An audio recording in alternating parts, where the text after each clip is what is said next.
Share बाजार में सफल होने के लिए आपको हजारों गलतियां करने की जरूरत नहीं है। बस उन लोगों को पढ़ना है जो पहले ही सफल हो चुके हैं। शेयर बाजार पर लिखी हुई दुनिया की टॉप 10 बुक पर हम एक पूरी सीरीज शुरू करने जा रहे हैं, जहां हम इन लेजेंड्स के दिमाग को पढ़ेंगे और उनके सीक्रेट्स को आसान भाषा में समझेंगे। हमारी लिस्ट की पहली किताब है पीटर लिंच की one up on wall street. चलिए देखते हैं कि कैसे एक आम आदमी एक्सपर्ट्स को धूल चटा सकता है। हम डिकोड करेंगे कि कैसे एक गोल्फ के मैदान में काम करने वाला लड़का दुनिया का सबसे बड़ा निवेशक बना, और वो कौन से सबक हैं जो आपकी किस्मत बदल सकते हैं। क्या आपको लगता है कि शेयर बाजार में पैसा कमाने के लिए आपको गणित का जीनियस होना चाहिए, या फिर किसी बड़े कॉलेज से MBA की डिग्री जरूरी है? दुनिया के सबसे महान फंड मैनेजरों में से एक पीटर लिंच अपनी किताब एक ऐसी बात कहते हैं जो आपको हैरान कर देगी। वे कहते हैं, शेयर बाजार में काम करने के लिए इतिहास और फिलॉसफी पढ़ना गणित और स्टैटिस्टिक्स पढ़ने से कहीं ज्यादा काम आता है। Chapter 1, the making of a stock picker. Peter lynch कोई पैदाइशी अमीर नहीं थे। जब वे छोटे थे तब उन्होंने एक गोल्फ कोर्स में कैडी यानी कि गोल्फ खिलाड़ियों का सामान उठाने वाले के रूप में काम करना शुरू किया।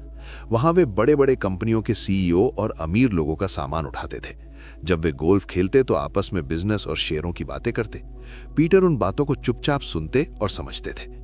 पीटर ने देखा कि ये अमीर लोग किसी जटिल फॉर्मूले से पैसा नहीं कमा रहे थे, बल्कि वे उन कंपनियों में निवेश कर रहे थे जिन्हें वे समझते थे।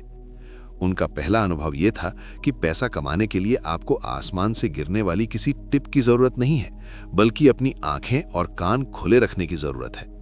जब पीटर लिंच कॉलेज गए तो उन्होंने अर्थशास्त्र के बजाय इतिहास, साइकोलॉजी और फिलॉसफी पढ़ा, क्योंकि लिंच का मानना है कि शेयर बाजार नंबर्स का खेल नहीं है, बल्कि इंसानी व्यवहार, ह्यूमन बिहेवियर का खेल है। इतिहास आपको बताता है कि बाजार पहले कैसे गिरा और कैसे संभला। मनोविज्ञान आपको बताता है कि लोग डर और लालच में कैसे फैसला लेते हैं। अगर स्टॉक मार्केट को समझना है तो लोगों के दिमाग को पढ़ना सीखिए। चार्ट्स और बैलेंस शीट बाद में आते हैं। पीटर लिंच का पहला निवेश। पीटर लिंच ने अपना पहला निवेश एक एयरलाइन कंपनी फ्लाइंग टाइगर में किया था। कॉलेज की लाइब्रेरी से रिसर्च करके उन्होंने देखा कि वियतनाम युद्ध के दौरान कार्गो शिपिंग की मांग बढ़ने वाली है। उन्होंने $10 के भाव पर शेयर खरीदा और वो $80 तक चला गया। इसी मुनाफे से उन्होंने अपनी कॉलेज की फीस भी भरी। की लेसन, अपनी खुद की रिसर्च पर भरोसा करना ही एक सच्चे स्टॉक पिकर की पहचान है। दूसरों की नकल करने वाला हमेशा पीछे रह जाता है। एक आम आदमी बाजार के एक्सपर्ट से बेहतर शेयर ढूंढ सकता है, क्योंकि वो रोजाना दुकानों पर जाता है और नए प्रोडक्ट्स देखता है। बाजार में तर्क काम आता है, जटिल गणित नहीं। एक बार अच्छी कंपनी चुन ली तो उसे बढ़ने का समय दें। Chapter 2, the Wall Street oxymorons. सबसे पहले समझिए ऑक्सीमोरॉन क्या है। इसका मतलब है दो ऐसी बातें जो एक दूसरे के विपरीत हों। लिंच कहते हैं कि प्रोफेशनल इन्वेस्टिंग अपने आप में एक विरोधाभास है। वॉल स्ट्रीट का नियम, अगर आप एक खराब कंपनी में पैसा लगाते हैं और वो डूब जाती है, लेकिन वो कंपनी IBM या एप्पल जैसी बड़ी है, तो आपकी नौकरी बच जाएगी। लोग कहेंगे किस्मत खराब थी, कंपनी तो अच्छी थी। लेकिन अगर आप किसी ऐसी छोटी कंपनी में पैसा लगाते हैं जिसे कोई नहीं जानता और वो डूब जाती है, तो आपको नौकरी से निकाल दिया जाएगा। लोग कहेंगे तुमने इस गुमनाम कंपनी में पैसा लगाया ही क्यों था। एक्सपर्ट्स पैसा बनाने के लिए नहीं, बल्कि अपनी नौकरी बचाने के लिए निवेश करते हैं। जोखिम वाली हार के बजाय वे सुरक्षित हारना पसंद करते हैं। पीटर लिंच बताते हैं कि बड़े फंड मैनेजर्स तब तक किसी शेयर को नहीं खरीदते जब तक कि उसे दुनिया भर के एनालिस्ट बाय रेटिंग न दे दें। जब तक एक बड़ी कंपनी किसी छोटे शेयर को नोटिस करती है, तब तक उसकी कीमत पहले ही 2-3 गुना बढ़ चुकी होती है। उदाहरण के तौर पर मान लीजिए आपके मोहल्ले में एक नई दुकान खुली है जहां बहुत भीड़ है। आपने उसे आज देखा और उसका शेयर ले लिया, लेकिन एक बैंक का एक्सपर्ट उसे तब खरीदेगा जब वो दुकान नेशनल न्यूज बन जाएगी। तब तक मुनाफा आप कमा चुके होंगे। एक्सपर्ट्स के पास बहुत सारे नियम होते हैं। वे किसी कंपनी में एक खास प्रतिशत से ज्यादा पैसा नहीं लगा सकते। वे बहुत छोटी कंपनियों में निवेश नहीं कर सकते। उन्हें हर 3 महीने में अपने क्लाइंट्स को जवाब देना होता है। आप एक आजाद पंछी हैं। आप किसी भी छोटी कंपनी में निवेश कर सकते हैं। आप 5 साल तक इंतजार कर सकते हैं और आपको किसी को जवाब नहीं देना है। यही आपकी सबसे बड़ी ताकत है। पीटर लिंच एक मशहूर कहावत कहते हैं, You'll never lose your job losing your clients' money on IBM। इसका मतलब है कि एक्सपर्ट्स भीड़ का हिस्सा बने रहते हैं। अगर भीड़ गलत है तो वो भी गलत होंगे, लेकिन वे अकेले सही होने का रिस्क कभी नहीं लेंगे। एक्सपर्ट्स के पास जानकारी ज्यादा है लेकिन साहस कम। उनके पास टूल्स ज्यादा हैं लेकिन आजादी कम। वे तब खरीदते हैं जब सब खरीद रहे होते हैं। चैप्टर 3, इज दिस गैम्बलिंग और व्हाट? क्या आपने कभी सुना है कि किसी के चाचा या पड़ोसी ने शेयर बाजार में अपने घर के पैसे डुबो दिए और फिर कहा, शेयर बाजार तो सट्टा है, यहां सिर्फ किस्मत चलती है। ज्यादातर लोग शेयर बाजार में बिना किसी नक्शे के उतर जाते हैं और जब नुकसान होता है तो उसे जुए का नाम दे देते हैं। पीटर लिंच कहते हैं कि शेयर बाजार अपने आप में जुआ नहीं है, लेकिन आपके काम करने का तरीका इसे जुआ बना देता है। उदाहरण के लिए मान लीजिए आपने टीवी पर एक खबर देखी कि फार्मा सेक्टर में तेजी आने वाली है और आपने बिना कंपनी का नाम देखे या उसका बिजनेस समझे सिर्फ नाम सुनकर 50,000 रुपए लगा दिए। ये निवेश नहीं है, ये जुआ है। आपने सिर्फ एक सिक्का उछाला है। जुआबाज की पहचान, वे हमेशा हॉट टिप्स की तलाश में रहता है। वे बाजार के गिरने पर घबरा जाता है क्योंकि उसे पता ही नहीं कि उसने शेयर खरीदा क्यों था। वे अपनी पूरी जमा पूंजी एक ही घोड़े यानी कि शेयर पर लगा देता है। इस चैप्टर में लिंच एक बहुत गहरी बात समझाते हैं। लोग अक्सर बॉन्ड्स या एफडी को सुरक्षित मानते हैं और स्टॉक्स को जोखिम भरा। इस पर लिंच का नजरिया, अगर आप एक सुरक्षित बॉन्ड खरीदते हैं और महंगाई 8% है जबकि आपका रिटर्न 6% है, तो आप हर साल अपना 2% पैसा खो रहे हैं। वह कहते हैं, सही तरीके से चुना गया एक स्टॉक सबसे सुरक्षित माने जाने वाले बॉन्ड से भी कम जोखिम भरा हो सकता है। निवेश तब बनता है जब आप किसी कंपनी के मालिक, ओनर की तरह सोचते हैं, न कि सिर्फ एक टिकर सिंबल के खरीदार की तरह। पीटर लिंच बताते हैं कि कसीनो में हाउस यानी कि कसीनो का मालिक हमेशा जीतता है क्योंकि उसके पास आंकड़े होते हैं। शेयर बाजार में हाउस आप बन सकते हैं। कैसे? रिसर्च का अनुशासन। अगर आप किसी कंपनी के बारे में 2 मिनट तक ये नहीं समझा सकते कि वो पैसा कैसे कमाती है, तो उसमें पैसा मत डालिए। समय का जादू। जुआ कम समय का खेल है, रातों रात अमीर बनना, लेकिन निवेश सालों का खेल है। लिंच के अनुसार समय बीतने के साथ निवेश में जोखिम कम और जुए में जोखिम बढ़ता जाता है। भावनाओं पर काबू। जब बाजार गिरता है तो जुआबाज भाग जाता है, लेकिन निवेशक इसे सेल यानी डिस्काउंट समझकर और खरीदारी करता है। लिंच कहते हैं कि अगर आप 10 शेयरों में निवेश करते हैं तो जरूरी नहीं कि 10 चलेंगे। अगर 3 शेयर बहुत खराब निकले, 4 औसत रहे और सिर्फ 2 शेयर 10 बैगर यानी 10 गुना रिटर्न बन गए, तो आप अंत में बहुत अमीर बन जाएंगे। जुआ और निवेश में अंतर यही है। जुए में अगर आप हारे तो सब खत्म, लेकिन बाजार में अगर आपकी रिसर्च सही है तो एक बड़ी जीत आपकी सारी छोटी गलतियों को धो देती है। Chapter 4, passing the mirror test. Lynch कहते हैं कि निवेश करने से पहले खुद को आईने में देखें और पूछें, क्या मुझ में वो जिगर है कि मैं अपने पैसों को अपनी आंखों के सामने घटते हुए देख सकूं और फिर भी चैन की नींद सो सकूं? ज्यादातर लोग कहते हैं, हाँ मैं रिस्क ले सकता हूं, लेकिन जब असलियत में बाजार लाल निशान में आता है तो उनका पेट फूलने लगता है। लिंच के अनुसार एक निवेशक का सबसे बड़ा गुण IQ यानी इंटेलिजेंस नहीं है, बल्कि स्टमक, साहस है। अगर आप न्यूज देखकर या पड़ोसियों की बातें सुनकर घबरा जाते हैं तो आप इस टेस्ट में फेल हैं। सवाल नंबर 1, क्या आपके पास घर है? पीटर लिंच इस चैप्टर में एक बहुत ही अजीब लेकिन गहरी बात कहते हैं। वह कहते हैं, शेयर खरीदने से पहले एक घर खरीदें। क्यों? पहले धैर्य का सबक सीखें। कोई भी अपना घर रोजाना बेचने की कोशिश नहीं करता। लोग घर को 10-20 साल के लिए रखते हैं। यही नजरिया शेयरों के लिए चाहिए। Mental security. जब आपके सिर पर अपनी छत होती है तो आप बाजार के उतार चढ़ाव को ज्यादा शांति से झेल पाते हैं। Decode wealth tip. अगर आप किराए के घर में हैं और अपनी सारी जमा पूंजी बाजार में लगा रहे हैं तो आप एक बहुत बड़े मानसिक दबाव में निवेश कर रहे हैं। सवाल नंबर 2, क्या आपको इस पैसे की जरूरत है? पीटर लिंच का दूसरा टेस्ट बहुत सीधा है। अगले 2-3 साल में आपको इस पैसे की कितनी जरूरत है? अगर आप अपने बच्चे की स्कूल फीस, बेटी की शादी या इमरजेंसी फंड के पैसे से शेयर खरीद रहे हैं तो आप आग से खेल रहे हैं। शेयर बाजार में सिर्फ वही पैसा लगाएं जिसे आप अगले 5 से 10 साल तक हाथ न लगाएं। सीख। बाजार में अल्पकालिक पैसा हमेशा डर पैदा करता है और डर हमेशा गलत फैसले करवाता है। सवाल नंबर 3, क्या आप में वो खास गुण है? लिंच ने सफल निवेशक के कुछ गुण बताए हैं। धैर्य यानी पेशेंस, इंतजार करने की शक्ति, आत्मविश्वास, सेल्फ रिलायंस, जब सब बेच रहे हों तब अपनी रिसर्च पर भरोसा रखना, खुला दिमाग, ओपन माइंडेडनेस, नई चीजों को स्वीकार करना, गलती मानने का साहस, जब आपकी रिसर्च गलत निकले तो अहंकार छोड़कर बाहर निकलना। लिंच कहते हैं कि बाजार में सबसे ज्यादा पैसा वो लोग खोते हैं जो chapter 5 is this a good market?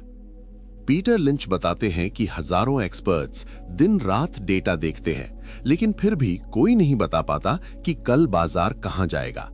Lynch का तर्क, अगर बाजार की भविष्यवाणी करना मुमकिन होता तो दुनिया के सारे अर्थशास्त्री यानी इकोनॉमिस्ट्स अरबपति होते, लेकिन असलियत में वे अक्सर बाजार के पीछे चलते हैं। वो कहते हैं, इंसान का दिमाग हमेशा पिछली घटना को देखकर भविष्य तय करता है, जबकि बाजार हमेशा अनप्रक्षिप्त काम करता है। Cocktail party theory. इस चैप्टर में लिंच ने बाजार को समझने के लिए एक बहुत मशहूर उदाहरण दिया है, जिसे कॉकटेल पार्टी थियरी कहते हैं। बाजार के 4 चरण होते हैं। पहला चरण, जब कोई शेयर बाजार की बात नहीं करना चाहता, बाजार गिर रहा होता है। लिंच कहते हैं यही खरीदने का सबसे अच्छा समय है। दूसरा चरण, लोग थोड़ा बहुत बाजार की बात करते हैं लेकिन अभी भी डरे हुए हैं। तीसरा चरण, बाजार ऊपर जा रहा है, अब लोग लिंच के पास आकर पूछते हैं कौन सा शेयर लें। चौथा चरण, जब हर कोई, यहां तक कि टैक्सी ड्राइवर और लिफ्ट वाला भी आपको स्टॉक टिप देने लगे। लिंच कहते हैं यह भागने का समय है। Invest in stocks, not in the market. Peter lynch का सबसे बड़ा मंत्र है, market doesn't matter, companies do. उदाहरण, 1970 के दशक में जब अमेरिका का बाजार बहुत खराब था, उस वक्त भी वॉलमार्ट और मैकडॉनल्ड्स जैसी कंपनियां तेजी से बढ़ रही थीं। अगर आप बाजार के गिरने के डर से बाहर बैठे रहते तो आप इन मल्टी बैगर्स को खो देते। पेनी मैक और बाजार का डर। पीटर लिंच बताते हैं कि वे कभी न्यूज़पेपर की हेडलाइन देखकर शेयर नहीं खरीदते। वे कहते हैं कि अगर आप 1000 घंटों तक बाजार की भविष्यवाणी करने में बिताते हैं तो आपने 999 घंटे बर्बाद किए हैं। बाजार के सही समय का इंतजार करने वाले लोग अक्सर अपॉर्चुनिटी कॉस्ट यानी अवसर खोने की लागत चुकाते हैं। लिंच के अनुसार बाजार में बने रहना सही समय पकड़ने से कहीं ज्यादा जरूरी है। Chapter 6, stalking the 10 bagger. ज्यादातर लोग सोचते हैं कि 10 बैगर शेयर किसी बहुत ही हाईटेक लैब या गुप्त ऑफिस में मिलते हैं। लिंच का खुलासा। लिंच कहते हैं कि सबसे अच्छे शेयर आपके नाक के नीचे होते हैं। वे आपके ऑफिस में मिल सकते हैं, वे आपको शॉपिंग मॉल में मिल सकते हैं, वे आपके किचन या बाथरूम में मिल सकते हैं। उदाहरण, लिंच ने डंकिन डोनट्स का शेयर तब खरीदा जब उन्होंने उनकी कॉफी पी और देखा कि वहां हमेशा भीड़ रहती है। उन्होंने एप्पल या माइक्रोसॉफ्ट जैसी कंपनियों को तब पहचाना जब आम लोग उनके प्रोडक्ट्स इस्तेमाल करने लगे थे। पीटर लिंच इस चैप्टर में समझाते हैं कि एक डॉक्टर, एक इंजीनियर या एक हाउसवाइफ किसी फंड मैनेजर से बेहतर शेयर कैसे चुन सकते हैं। डॉक्टर के लिए, वह नई दवाओं और मेडिकल मशीनों को सबसे पहले देखता है। अगर कोई नई दवा मार्केट में धूम मचा रही है तो वह डॉक्टर उस कंपनी को वॉल स्ट्रीट के एक्सपर्ट से 2 साल पहले पहचान सकता है। एक ग्राहक के रूप में, अगर आप देख रहे हैं कि किसी खास ब्रांड के कपड़े या जूते हर कोई पहन रहा है तो आपने एक संभावित 10 बैगर ढूंढ लिया है। लिंच ने शेयरों को 6 हिस्सों में बांटा है ताकि आप पहचान सकें कि कौन सा शेयर 10 बैगर बन सकता है। स्लो ग्रोअर्स, पुरानी बड़ी कंपनियां जो बहुत धीरे बढ़ती हैं, जैसे बिजली विभाग, ये 10 बैगर नहीं बनती। स्टॉलवॉर्ट्स, स्थिर कंपनियां जैसे कोका कोला या पीएनजी, ये आपको 30 से 50% मुनाफा दे सकती हैं। फास्ट ग्रोअर्स, छोटी, नई और तेजी से बढ़ने वाली कंपनियां, यहीं असली 10 बैगर छिपे होते हैं। साइक्लिकल्स, जो बाजार की स्थिति के साथ ऊपर नीचे होती हैं, इनका समय पकड़ना जरूरी है। टर्न अराउंड, वे कंपनियां जो लगभग डूब रही थीं लेकिन अब वापसी कर रही हैं, यहां बहुत बड़ा पैसा बनता है। एसेट प्लेज, ऐसी कंपनियां जिनके पास बहुत सारी जमीन या कैश है जिसे बाजार ने अभी पहचाना नहीं है। लिंच कहते हैं कि हर चमकती चीज सोना नहीं होती। सिर्फ इसलिए शेयर ना खरीदें क्योंकि हर कोई उसे खरीद रहा है। ऐसी कंपनियों से बचे जो बहुत ज्यादा चर्चा यानी हाइप में है लेकिन उनका मुनाफा नहीं बढ़ रहा है। 10 बैगर बनने में समय लगता है, ये रातों रात नहीं होता। धैर्य ही सबसे बड़ी चाबी है। Chapter 7, I've got it, what is it? Peter lynch कहते हैं कि हर निवेश के पीछे एक कहानी यानी स्टोरी होती है, लेकिन आपको उस कहानी को आंकड़ों के साथ चेक करना होगा। अगर कोई कहता है कि ये कंपनी दुनिया बदल देगी, तो आपका सवाल होना चाहिए कैसे और कब। लिंच के अनुसार आपको खुद से एक पत्रकार की तरह सवाल पूछने चाहिए। अगर आप कंपनी के बारे में 2 मिनट की स्पष्ट कहानी किसी को नहीं सुना सकते, तो इसका मतलब है कि आप नहीं जानते कि आपने क्या खरीदा है। इस चैप्टर में लिंच एक बहुत महत्वपूर्ण सबक देते हैं, साइज मैटर्स।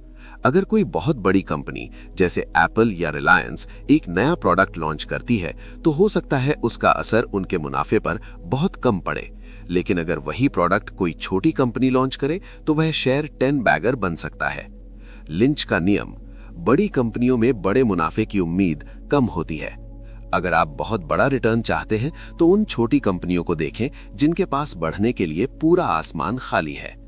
लिंच कहते हैं कि अपनी कंपनी को इन 6 में से किसी एक बॉक्स में डालें, क्योंकि हर कैटेगरी की कहानी अलग होती है। फास्ट ग्रोअर्स, इनका मुख्य सवाल होना चाहिए, ये तेजी कब तक बनी रहेगी? क्या इनके पास विस्तार की जगह है? स्टॉलवॉर्ट्स, इनसे पूछें कि इनका पीई रेशियो क्या है, क्या ये मंदी में टिक पाएंगे? साइक्लिकल्स, इनके लिए सवाल है, बिजनेस साइकिल कहां है, क्या कीमतें अब गिरना शुरू होंगी? टर्न अराउंड्स, पूछें क्या कर्ज कम हो रहा है, क्या मैनेजमेंट बदल गया है? स्लो ग्रोअर्स, इनका एक ही आकर्षण होता है, डिविडेंड। एसेट प्लेज, पूछें कि इनकी जमीन या कैश की असल कीमत क्या है। लिंच कहते हैं कि निवेश करने से पहले इन 3 चीजों को जरूर चेक करें। प्रोडक्ट, सर्विस, क्या लोग इसे बार बार खरीदेंगे? प्रॉफिट मार्जिन, क्या कंपनी इस पर अच्छा पैसा कमा रही है? कंपटीशन, क्या कोई दूसरी कंपनी इसे आसानी से कॉपी कर सकती है? वे कहते हैं, इन्वेस्टिंग एक डिटेक्टिव का काम है। आपको सिर्फ न्यूज नहीं पढ़नी, बल्कि दुकान पर जाकर कस्टमर से बात करनी है, मैनेजर से सवाल पूछने हैं। Chapter 8, the perfect stock, what a deal. अगर किसी कंपनी का नाम advance robotics and cloud computing है, तो हर कोई उसे खरीदेगा। लेकिन अगर नाम बॉब्स सुअर क्लीनिंग है, तो कोई उसे देखेगा भी नहीं। लिंच का तर्क, जब नाम बोरिंग होता है, तो वॉल स्ट्रीट के बड़े एनालिस्ट उसे ट्रैक नहीं करते। इससे उस शेयर की कीमत सस्ती रहती है और आपको उसे सस्ते में खरीदने का मौका मिलता है। लिंच को ऐसी कंपनियां पसंद थीं जिनका काम देखकर लोग नाक सिकोड़े। उदाहरण, बोतलें साफ करने वाली कंपनी, पत्थर तोड़ने वाली कंपनी या कचरा मैनेजमेंट। क्यों? क्योंकि ऐसी इंडस्ट्री में कोई नया कंपटीशन नहीं आना चाहता। कोई भी स्टार्टअप कचरा उठाने के धंधे में नहीं उतरना चाहता, इसलिए पुरानी कंपनियां वहां राज करती हैं और मोटा मुनाफा कमाती हैं। लिंच 2 चीजों पर बहुत जोर देते हैं। स्पिन ऑफ्स, जब एक बड़ी कंपनी अपनी किसी छोटी यूनिट को अलग करके नई कंपनी बनाती है। अक्सर ये कंपनियां बहुत तेजी से बढ़ती हैं, क्योंकि उनके पास अपना निर्णय लेने की आजादी होती है। नो इंस्टीट्यूशनल ओनरशिप, अगर किसी शेयर को बड़े बैंकों या म्यूचुअल फंड्स ने अभी तक नहीं खरीदा है, तो वह आपके लिए सोना है। जब बाद में बड़े फंड्स इसे खरीदेंगे, तो कीमत रॉकेट की तरह ऊपर जाएगी। लिंच को ऐसी कंपनियां पसंद है जिनके प्रोडक्ट्स इस्तेमाल होकर खत्म हो जाते हैं। उदाहरण के तौर पर दवाइयां, सॉफ्ट ड्रिंक्स, रेजर ब्लेड। वे कहते हैं, मैं ऐसी कंपनी के बजाय जो दुनिया का सबसे अच्छा खिलौना बनाती है, उस कंपनी में निवेश करना पसंद करूंगा जो दवाइयां बनाती है, क्योंकि खिलौना बच्चा एक बार खरीदेगा, लेकिन दवा उसे बार बार लेनी पड़ेगी। पीटर लिंच एक बहुत बड़ी बात कहते हैं, ऐसी कंपनी ढूंढे जिसे कोई भी बेवकूफ यानी एनी इडियट चला सके, क्योंकि कभी ना कभी कोई बेवकूफ उसे चलाएगा ही। अगर बिजनेस इतना मजबूत है कि खराब मैनेजमेंट भी उसे ना डुबो सके, तो वह एक बेहतरीन निवेश है। साथ ही अगर उस कंपनी के पास मोट यानी सुरक्षा कवच है, जैसे उस इलाके में पत्थर की इकलौती खदान, तो उसे कोई हरा नहीं सकता। चैप्टर 9, स्टॉक्स आइड अवॉइड। लिंच का पहला नियम, सबसे गर्म शेयर से दूर रहें। ये वो कंपनियां होती हैं जिनके बारे में हर कोई बात कर रहा होता है। ये अगली बड़ी चीज है, ये रातों रात पैसा डबल कर देगा। लिंच का तर्क, जब किसी शेयर के बारे में बहुत ज्यादा चर्चा होती है, तो उसकी कीमत उसकी असलियत से बहुत ऊपर निकल जाती है। ऐसी कंपनियां अक्सर उम्मीदों पर टिकी होती हैं, कमाई पर नहीं। जैसे ही उम्मीद टूटती है, शेयर ताश के पत्तों की तरह ढह जाता है। अक्सर आपने सुना होगा, ये अगला माइक्रोसॉफ्ट है, ये अगला गूगल है, या ये अगला टेस्ला है। लिंच कहते हैं कि जो कंपनी किसी और की नकल यानी कॉपी होने का दावा करती है वो कभी सफल नहीं होती। उदाहरण, अगला डिज्नी अक्सर एक साधारण अम्यूजमेंट पार्क निकलता है। सीख, जो कंपनी खुद की पहचान नहीं बना सकती वो आपका पैसा कभी नहीं बनाएगी। हमेशा ओरिजिनल बिजनेस मॉडल ढूंढें। लिंच ने एक नया शब्द दिया, डिवर्सिफिकेशन, यानी डाइवर्सिफिकेशन का उल्टा। ये तब होता है जब एक अच्छी कंपनी अपना मुनाफा उन बिजनेस में बर्बाद करने लगती है जिसका उसे कोई अनुभव नहीं है। उदाहरण, एक शानदार तेल बनाने वाली कंपनी अगर अचानक सॉफ्टवेयर बनाने लगे तो सावधान हो जाइए। लिंच को ऐसी कंपनियां पसंद थीं जो अपने काम पर ध्यान देती हैं, स्टिक टू देयर निटिंग। जो कंपनी हर जगह हाथ पैर मारती है वो कहीं की नहीं रहती। ये वो शेयर होते हैं जिनके बारे में कोई आपको गुप्त टिप देता है, भाई इस कंपनी के पास एक गुप्त फॉर्मूला है या इसे बहुत बड़ा कॉन्ट्रैक्ट मिलने वाला है। लिंच इन्हें लॉन्ग शॉट्स कहते हैं। ये कंपनियां अक्सर भविष्य के वादे बेचती हैं, लेकिन वर्तमान में उनके पास कोई सेल्स या प्रॉफिट नहीं होता। लिंच की सलाह, ऐसी कंपनी में पैसा लगाने से पहले कम से कम तब तक इंतजार करें जब तक वो अपना पहला मुनाफा न कमा ले। लिंच उन कंपनियों से भी बचते थे जो सिर्फ एक ही बड़े ग्राहक या कस्टमर पर निर्भर होती हैं। अगर किसी कंपनी की 50% सेल्स सिर्फ एक ग्राहक से आती है और वो ग्राहक कल मना कर दे तो कंपनी बर्बाद हो जाएगी। शेयर बाजार में पैसा कमाना जरूरी है, लेकिन उससे भी ज्यादा जरूरी है अपना पैसा बचाना। अगर आप इन हॉट स्टॉक्स और टिप्स से दूर रहते हैं तो आपने आधी जंग जीत ली है। Chapter 11, earnings earnings earnings. लोग अक्सर पूछते हैं शेयर क्यों बढ़ा। कोई कहता है बायर ज्यादा थे, कोई कहता है न्यूज अच्छी थी। लिंच का जवाब, लिंच कहते हैं ये सब बकवास है। अगर आप किसी भी सफल कंपनी का 20 साल का चार्ट देखें और उसके साथ उसके मुनाफे का चार्ट रखें तो आप देखेंगे कि दोनों एक साथ चलते हैं। वो कहते हैं अगर कंपनी का मुनाफा बढ़ रहा है तो देर सवेर शेयर की कीमत को बढ़ना ही होगा। ये प्रकृति का नियम है। इस चैप्टर में लिंच पीई रेशियो को डिकोड करते हैं। इसे एक आसान उदाहरण से समझें। अगर कोई कंपनी 1 रुपए कमाने के लिए आपसे 20 रुपए मांग रही है तो उसका पीई 20 है। लिंच के 3 गोल्डन रूल्स। अर्निंग्स लाइन, हमेशा देखें कि क्या पीई रेशियो उसके ग्रोथ रेट के बराबर है। अगर कंपनी 20% से बढ़ रही है और पीई 20 है तो ये सही है। ओवर वैल्यूड, अगर पीई बहुत ज्यादा है जैसे 100 तो कंपनी को बहुत तेजी से मुनाफा कमाना होगा वरना शेयर बुरी तरह गिरेगा। अंडर वैल्यूड, अगर कंपनी का मुनाफा बढ़ रहा है लेकिन शेयर की कीमत नहीं तो ये आपके लिए सोना खरीदने का मौका है। लिंच अपनी डेस्क पर हमेशा 2 लाइनें खींचते थे, एक शेयर की कीमत की और दूसरी उसकी कमाई की। जब कीमत की लाइन कमाई की लाइन से बहुत ऊपर निकल जाए सावधान हो जाए, यानी सेल। जब कमाई की लाइन ऊपर जा रही हो लेकिन कीमत नीचे रह जाए खरीद लें। अब आप पूछेंगे कि हमें कैसे पता चलेगा कि कंपनी भविष्य में कितना कमाएगी। लिंच इसके 5 तरीके बताते हैं। लागत कम करना, क्या कंपनी फालतू खर्चे घटा रही है। कीमतें बढ़ाना, क्या कंपनी के पास ऐसी ताकत है कि वो दाम बढ़ाए और ग्राहक ना भागे। नए मार्केट, क्या कंपनी नए शहरों या देशों में जा रही है। पुराने मार्केट में ज्यादा सेल्स, क्या पुराने ग्राहक और ज्यादा माल खरीद रहे हैं। घाटे वाले बिजनेस को बंद करना, क्या कंपनी अपना कचरा साफ कर रही है। अगर आप किसी शेयर में फंसे हैं और वो नीचे जा रहा है तो चार्ट मत देखिए, ये देखिए कि क्या कंपनी की अर्निंग्स अभी भी मजबूत है। अगर जवाब हाँ है तो डरने की कोई बात नहीं। Chapter 12, the 2 minute drill. Peter lynch का कहना है कि शेयर खरीदने से पहले आपको खुद से एक मोनोलॉग यानी संवाद करना चाहिए। इसमें आपको 3 चीजें कवर करनी है। कंपनी क्या करती है, कंपनी के पास ऐसा क्या है जो दूसरों के पास नहीं है, और भविष्य में कंपनी का मुनाफा कैसे बढ़ेगा। लिंच कहते हैं कि जब आप अपनी वजहों को जोर से बोलते हैं तो आपको अपनी खुद की बेवकूफ़ी पकड़ में आ जाती है। अगर आपकी वजह सिर्फ ये है कि शेयर ऊपर जा रहा है तो आप ड्रिल में फेल हैं। लिंच बताते हैं कि हर तरह के शेयर के लिए आपकी 2 मिनट की कहानी अलग होनी चाहिए। स्टॉलवॉर्ट्स, बड़ी स्थिर कंपनियां, आपकी स्पीच ऐसी होनी चाहिए, मैं कोका कोला खरीद रहा हूं क्योंकि मंदी में भी लोग कोल्ड ड्रिंक पीना नहीं छोड़ेंगे। इनका पीई 15 है जो ऐतिहासिक रूप से कम है और ये नया मार्केट कैप्चर कर रहे हैं। टर्न अराउंड्स, वापसी करने वाली कंपनियां, मैं इस कंपनी को ले रहा हूं क्योंकि इन्होंने अपना कर्ज 50% कम कर लिया है और इनका नया मैनेजमेंट बहुत आक्रामक है। अब यहां से खोने को कुछ नहीं है। एसेट प्लेज, इस कंपनी की मार्केट वैल्यू 500 करोड़ रुपए है लेकिन इनके पास जो जमीन है उसकी कीमत ही 800 करोड़ रुपए है। मुझे बिजनेस मुफ्त में मिल रहा है। 10 बैगर शेयरों के लिए पीटर लिंच की ड्रिल सबसे रोमांचक है। उदाहरण, ये कंपनी एक छोटे से शहर में सफल हुई है।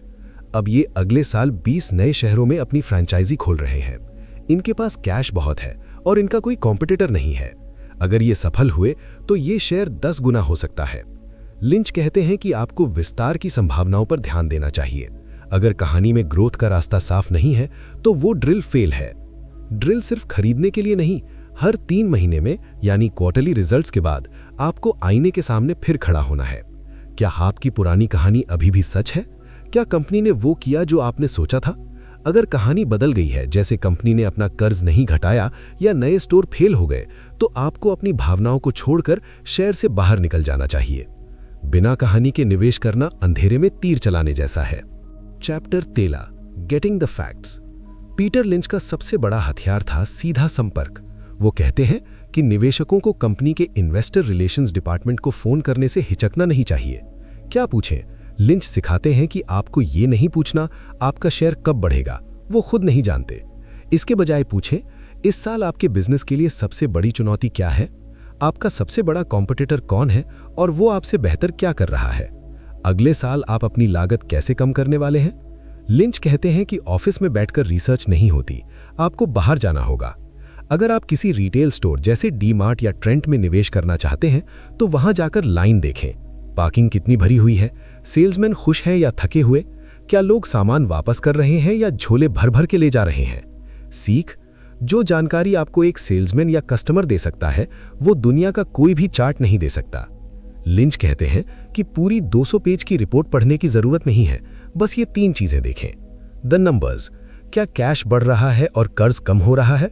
The letter to shareholders, क्या सीईओ अपनी पिछली गलतियों को मान रहा है या सिर्फ अपनी तारीफ कर रहा है? द नोट्स, यहां वो छोटे अक्षर होते हैं जिनमें कंपनी अपने रिस्क और मुकदमों के बारे में लिखती है। लिंच का एक बहुत ही मजेदार नियम है, इमारत जितनी बोरिंग, निवेश उतना ही शानदार। अगर किसी कंपनी का ऑफिस बहुत आलीशान है, वहां महंगे फर्नीचर और झरने लगे हैं, तो समझ जाइए कि वो आपका पैसा अपनी सुख सुविधाओं पर बर्बाद कर रहे हैं। लिंच को वो कंपनियां पसंद थीं जिनके ऑफिस पुराने हों और मैनेजमेंट सादगी से रहता हो, क्योंकि वो पैसे की बचत करना जानते हैं। सच्चाई का पता लगाने का मतलब सिर्फ ये नहीं कि खरीद लिया और भूल गए। लिंच कहते हैं कि हर 6 महीने में आपको फिर से जासूसी करनी चाहिए। क्या वो कहानी जो आपने बनाई थी अभी भी वैसी ही है?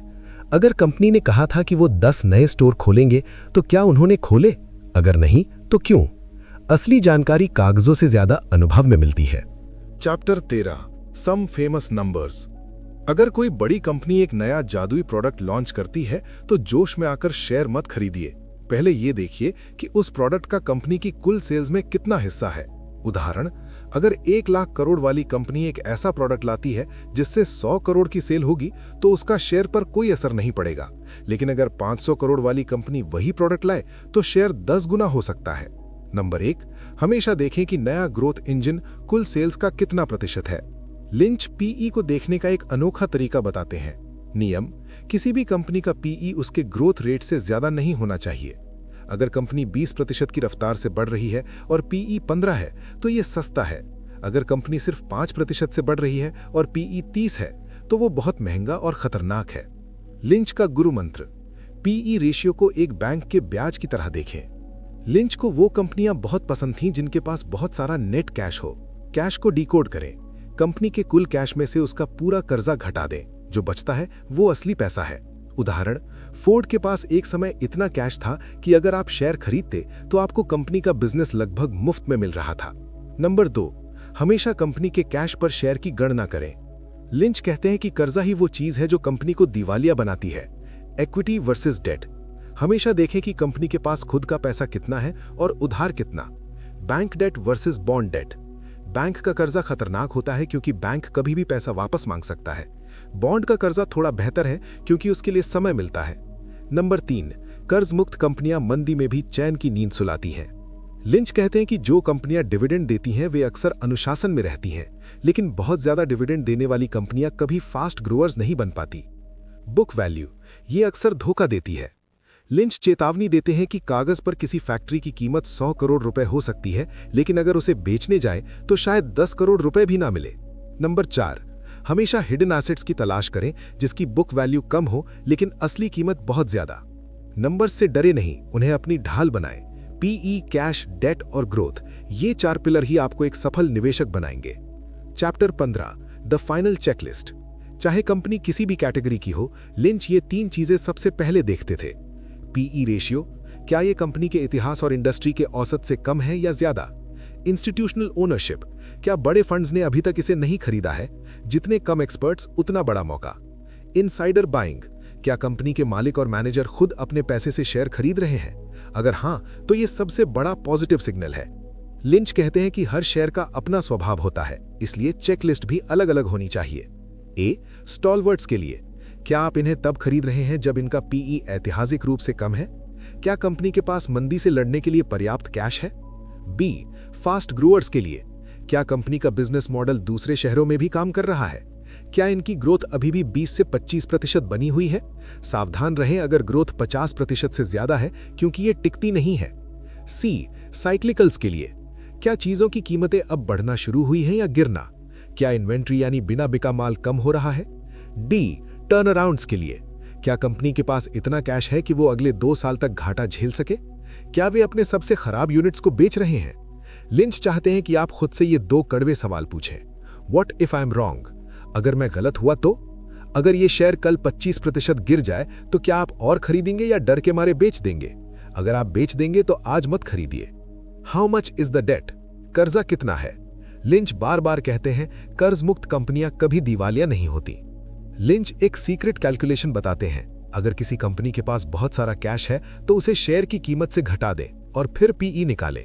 इससे आपको कंपनी की असली सस्ती या महंगी होने की सच्चाई पता चलेगी। अब आपके पास वो चेकलिस्ट है जिसे वॉल स्ट्रीट के दिग्गज इस्तेमाल करते हैं। इस चेकलिस्ट को अपनी डायरी में लिख लें। Chapter 16, designing a portfolio. Lynch उन लोगों के खिलाफ हैं जो बिना सोचे समझे 50-60 शेयर खरीद लेते हैं। वो इसे डिवर्सिफिकेशन कहते हैं। अगर आपके पास बहुत ज्यादा शेयर हैं तो एक शेयर के 10 गुना होने पर भी आपके कुल पोर्टफोलियो पर कोई खास फर्क नहीं पड़ेगा। लेकिन अगर आपके पास सिर्फ 1-2 शेयर हैं और एक भी गलत निकला तो आप बर्बाद हो सकते हैं। लिंच का सुझाव, एक व्यक्तिगत निवेशक के लिए 3 से 10 शेयर का पोर्टफोलियो काफी होता है। इससे आपको अच्छी रिसर्च का फायदा भी मिलता है और सुरक्षा भी। लिंच कहते हैं कि सिर्फ शेयर की संख्या नहीं बल्कि उनके टाइप को संतुलित करना जरूरी है। एक आदर्श पोर्टफोलियो में इन सब का मिश्रण होना चाहिए। 30 से 40% स्टॉलवर्ट्स जो पोर्टफोलियो को स्थिरता दें और बाजार गिरने पर ज्यादा ना गिरें। 20 से 30% फास्ट ग्रोअर्स जो आपके पोर्टफोलियो को रॉकेट की तरह ऊपर ले जाएं। असली पैसा यही है। 10 से 20% साइक्लिकल्स जब इंडस्ट्री का समय अच्छा हो तब मोटा मुनाफा कमाने के लिए। बाकी एसेट प्लेज या turn arounds high risk high reward के लिए। मान लीजिए आपने 5 शेयर खरीदे और उनमें से एक 10 बैगर बन गया। अब वो आपके पोर्टफोलियो का 50% हिस्सा बन चुका है। अब क्या करें? लिंच की सलाह, फूलों को मत उखाड़िए और खरपतवार को पानी मत दीजिए। ज्यादातर लोग क्या करते हैं, जो शेयर बढ़ रहा है उसे बेच देते हैं, मुनाफा बुक कर लो, और जो गिर रहा है उसमें और पैसा डालते हैं। लिंच कहते हैं ये सबसे बड़ी गलती है। अगर कंपनी की कहानी अभी भी मजबूत है तो विजेता शेयर को बढ़ने दे। लिंच स्टॉप लॉस के पारंपरिक तरीके को पसंद नहीं करते थे। वे कहते हैं अगर आपने किसी शेयर को 100 रुपए पर इसलिए खरीदा क्योंकि उसकी कहानी अच्छी है और वो 90 रुपए पर आ जाता है तो उसे बेचने के बजाय और खरीदना चाहिए। लेकिन ये तभी करें जब उसकी अर्निंग्स और स्टोरी अभी भी वैसी ही हो जैसी आपने सोची थी। पोर्टफोलियो डिजाइन का मतलब है कि आप अपनी रिसर्च पर इतना भरोसा करें कि बाजार की गिरावट आपको डरा ना सके। Chapter 17, best time to buy and sell. Peter Lynch ने खरीदने के लिए 2 विशेष समय बताए हैं। साल के अंत की सेल यानी ईयर एंड टैक्स सेलिंग। दिसंबर के महीने में बड़े निवेशक टैक्स बचाने के लिए अपने गिरते हुए शेयरों को बेचते हैं। इससे बाजार में अच्छे शेयरों की कीमतें भी बिना किसी खराबी के गिर जाती हैं। जनवरी तक ये शेयर फिर से उछाल भरते हैं। बाजार की मंदी या क्रैश, जब हर तरफ डर हो और हेडलाइंस डरावनी हों। लिंच कहते हैं मंदी का समय एक महान निवेशक के लिए त्योहार जैसा होता है, क्योंकि तब बेहतरीन कंपनियां कौड़ियों के दाम मिलती हैं। ज्यादातर लोग शेयर तब बेचते हैं जब उसकी कीमत गिर जाती है। लिंच कहते हैं ये गलत है। आपको कीमत नहीं, कंपनी की कहानी देखनी चाहिए। लिंच का मशहूर जुमला है, अगर आप ये नहीं जानते कि आपने क्यों खरीदा था तो आप कभी नहीं जान पाएंगे कि कब बेचना है। अगर आपकी खरीदने की वजह अभी भी सच है तो मत बेचिए, चाहे कीमत 50% क्यों न गिर जाए। अगर कंपनी की कहानी बदल गई है तो तुरंत बेचिए, चाहे आप मुनाफे में हो या घाटे में। लिंच ने हर कैटेगरी के लिए अलग अलग सेलिंग सिग्नल दिए हैं। स्टॉलवर्ट्स यानी स्थिर कंपनियां। अगर शेयर का पीई रेशियो उसके सामान्य स्तर से बहुत ऊपर निकल जाए या अगर कंपनी फालतू बिजनेस खरीदना यानी डाइवर्सिफिकेशन शुरू कर दे तो निकल जाएं। Fast growers. जब कंपनी के नए स्टोर खुलने की जगह खत्म हो जाए और उसकी ग्रोथ रेट 25% से घटकर 10% पर आ जाए, अब वो मल्टीबैगर नहीं रही। सिक्लिकल्स। जब इन्वेंट्री यानी बिना बिका माल बढ़ने लगे और कमोडिटी की कीमतें गिरने लगें, ये सबसे खतरनाक समय होता है। Turn arounds. जब कंपनी का कर्जा खत्म हो जाए और वो फिर से एक सामान्य कंपनी बन जाए, अब आपका काम पूरा हुआ। बेचने का एक और बड़ा संकेत है अत्यधिक चर्चा। जब किसी शेयर की चर्चा न्यूज़ चैनलों, मैगजीन कवर और कॉकटेल पार्टियों में होने लगे और हर कोई उस पर बाय रेटिंग दे रहा हो, तो समझ जाइए कि अब वहां से निकलने का वक्त है। लिंच कहते हैं, जब फूल पूरी तरह खिल जाए और हर कोई उसकी खुशबू ले रहा हो तो वो मुरझाने वाला है। Chapter 18 the 12 silliest things. भाई ये शेयर बहुत गिर गया है, अब और कितना गिरेगा, या जैसे ही ये मेरे खरीदने वाले भाव पर आएगा मैं इसे बेच दूंगा। क्या आपने भी ये बातें बोली हैं? पीटर लिंच कहते हैं कि ये सिर्फ बातें नहीं हैं, ये वो जहरीले विचार हैं जो आपके बैंक बैलेंस को खत्म कर देते हैं। मिथ नंबर 1, ये इतना गिर चुका है, अब और कितना गिरेगा? लिंच का जवाब, शेयर 0 तक गिर सकता है। लिंच उदाहरण देते हैं कि एक शेयर 100 रुपए से 10 रुपए पर आ गया, लोगों ने सोचा अब और क्या गिरेगा, और वहां से वो 1 रुपए पर चला गया। सीख, गिरने का मतलब ये नहीं है कि वो सस्ता है, अगर कंपनी खराब है तो वो और गिरेगी। मिथ नंबर 2, आप हमेशा जान सकते हैं कि बॉटम कब आएगा। लोग गिरते हुए चाकू को पकड़ने की कोशिश करते हैं। लिंच कहते हैं कि बॉटम पकड़ना वैसा ही है जैसे मछली पकड़ने की कोशिश करना जहां पानी बहुत गंदा हो। सीख, शेयर के संभलने का इंतजार करें, जल्दबाजी ना करें। मिथ नंबर 3, ये इतना बढ़ चुका है, अब और कितना बढ़ेगा। ये मिथ नंबर 1 का उल्टा है। लोग अच्छे शेयरों को सिर्फ इसलिए बेच देते हैं क्योंकि वो डबल हो गए हैं। लिंच का तर्क है, अगर कंपनी की कमाई बढ़ रही है तो वो 10 गुना, 50 गुना या 100 गुना भी हो सकती है। वॉलमार्ट दशकों तक बढ़ता रहा, बहुत बढ़ रहा है, ये बेचने की कोई वजह नहीं है। मिथ नंबर 4, सिर्फ 3 रुपए का शेयर है, खोने को क्या है। लिंच कहते हैं ये सबसे खतरनाक सोच है। अगर आप 1000 रुपए का निवेश 100 रुपए वाले शेयर में करें या 3 रुपए वाले शेयर में और दोनों 0 हो जाएं, तो आपका नुकसान 1000 रुपए ही होगा। सीख, कचरा शेयर चाहे कितना भी सस्ता हो, वो आपका 100% पैसा डुबा सकता है। मिथ नंबर 5, अंधेरे के बाद हमेशा सवेरा होता है। लोग सोचते हैं कि जो सेक्टर बहुत पिट चुका है अब वो जरूर चलेगा। लिंच का जवाब, कभी कभी अंधेरे के बाद और गहरा अंधेरा आता है। टेक्सटाइल या पुरानी इंडस्ट्रीज की कई कंपनियां कभी वापस नहीं आई। सीख, जो गिर गया है जरूरी नहीं कि वो वापस उठेगा। मिथ नंबर 6, जब ये मेरे भाव पर आएगा तब बेच दूंगा। ये अहंकार की बात है। लोग नुकसान स्वीकार नहीं करना चाहते, वो उस शेयर को सालों तक पकड़े रहते हैं सिर्फ अपना भाव आने के इंतजार में।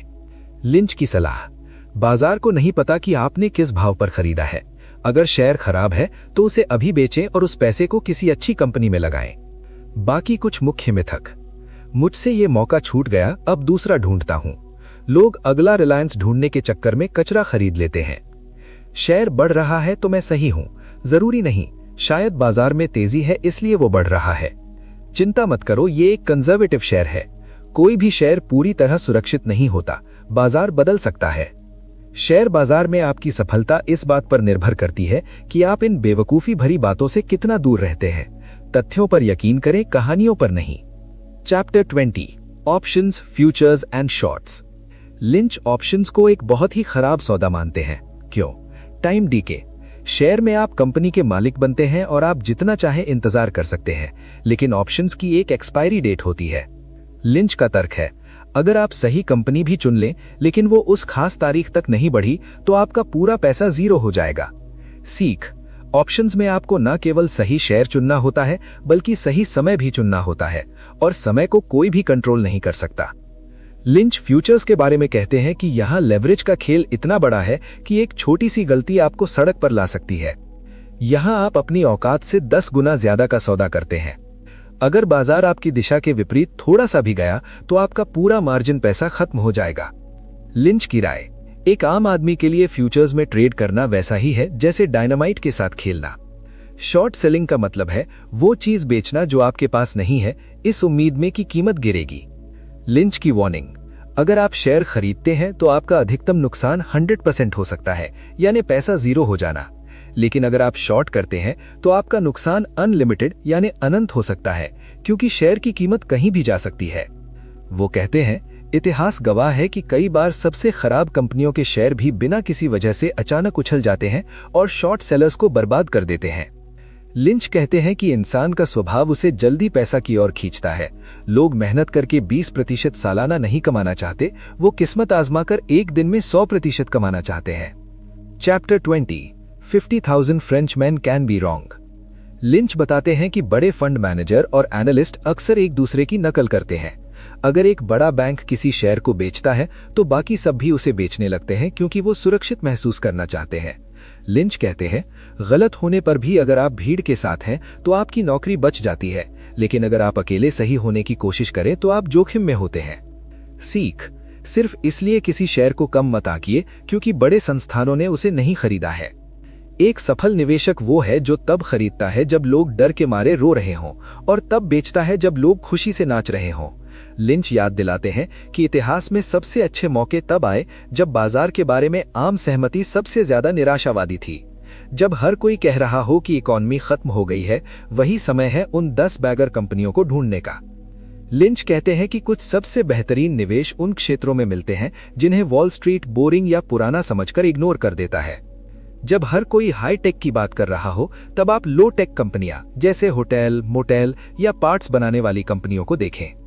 डीकोड वेल्थ टिप, जहां कंपटीशन कम है और चर्चा शून्य है, वहीं असली मुनाफा छिपा है।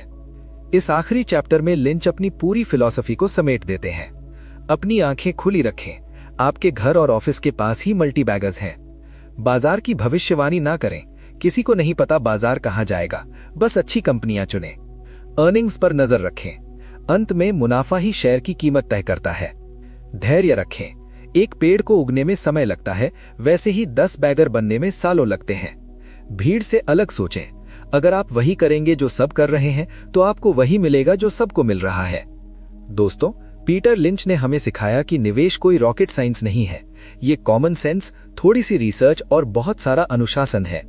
आप में से हर किसी के पास एक इन्वेस्टर छिपा है, बस जरूरत है खुद पर भरोसा करने की और टीवी मोबाइल के शोर को बंद करने की। याद रखिए, पीटर लिंच ने ये सब तब किया जब उनके पास इंटरनेट नहीं था। आज आपके पास सारी जानकारी आपकी उंगलियों पर है। इस सीरीज को देखने के लिए आपका बहुत बहुत धन्यवाद। अगर इन 20 चैप्टर में से आपको थोड़ा सा भी कुछ सीखने को मिला हो तो वीडियो को लाइक जरूर कीजिएगा। इससे हमें आपके लिए ऐसी और वीडियो बनाने के लिए मोटिवेशन मिलता है। आप देख रहे हैं डीकोड वेल्थ फाइल्स।